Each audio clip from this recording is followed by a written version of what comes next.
Hi all government job aspirants, welcome to my channel The Competitive Tutorials। যারা এই channel নতুন অবশ্যই চ্যানেলটাকে সাবস্ক্রাইব করে দিও, তাহলে কিন্তু তোমাদের জন্য আপকামিং যে ক্লাসেস এবং বইয়ের পিডিএফ আপডেট সমস্তটাই কিন্তু তোমরা এই চ্যানেলে পাবে।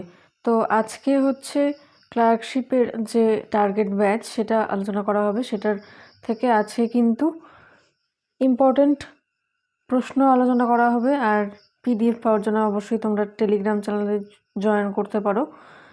অন্যান্য ব্যাচেস রয়েছে, বই রয়েছে, তোমরা দেখতে পাচ্ছ বইয়ের উপরে কিন্তু এখানে অফার দেওয়া হয়, সেটা হচ্ছে 5% থেকে 35%।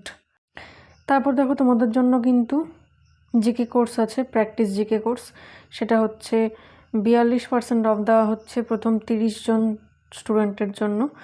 বিস্তারিত জানতে তোমরা মেসেজ করতে পারো হোয়াটসঅ্যাপে আমাকে। তোমরা ওয়ান লাইনার এবং এমসিকিউ দুটোই পাচ্ছ, ভ্যালিড থাকছে হচ্ছে 12 মাস, ঠিক আছে? তো চলো আজকের যে টপিক সেটা হচ্ছে ভারতের সংবিধান। এটার থেকে আমরা কিছু প্রশ্ন দেখে নেব। তো প্রথমে দেখো কি প্রশ্ন রয়েছে। গণপরিষদের ভারতের, মানে এখানে আমরা এভাবে বলতে পারি, ভারতের গণপরিষদের সংখ্যালঘু সম্প্রদায়ের প্রতিনিধিত্ব কে করেন? উত্তর হয়ে যাবে বি.আর. আম্বেদকর। তিনি হচ্ছে সংখ্যালঘু সম্প্রদায়কে রিপ্রেজেন্ট করেছেন। তারপরের প্রশ্ন হচ্ছে গণপরিষদের যে জাতীয় পতাকা সেটা কবে গৃহীত হয়েছিল? গণপরিষদে গৃহীত হয়েছিল হচ্ছে 22শে জুলাই 1947 সালে।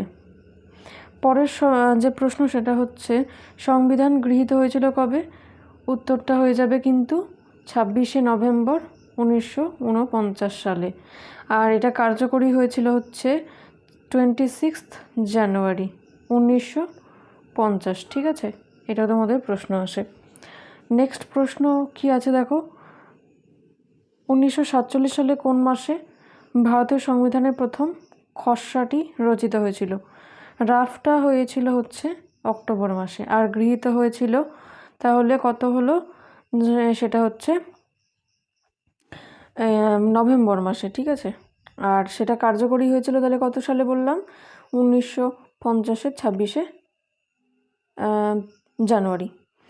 নেক্সট প্রশ্ন হচ্ছে গণপরিষদের মুসলিমদের জন্য সংরক্ষিত আসন সংখ্যা কত? উত্তর হয়ে যাবে 80টা সিট রয়েছে মুসলিমদের জন্য।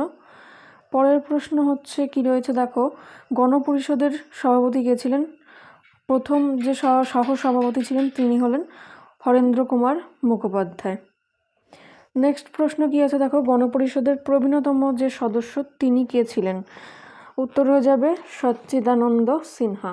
সচ্চিদানন্দ সিনহা তিনি হলেন প্রবীণতম সদস্য।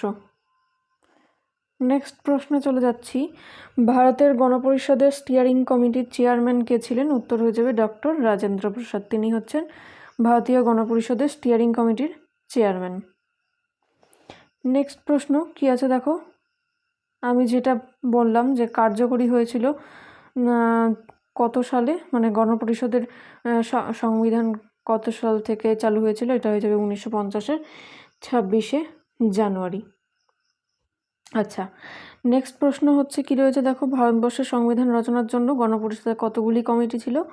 উত্তর হয়ে যাবে 22টা কমিটি ছিল। তারপরের প্রশ্ন, গণপরিষদের প্রথম সভার সদস্য কতজন উপস্থিত ছিল? উত্তর হয়ে যাবে 207 জন উপস্থিত ছিল।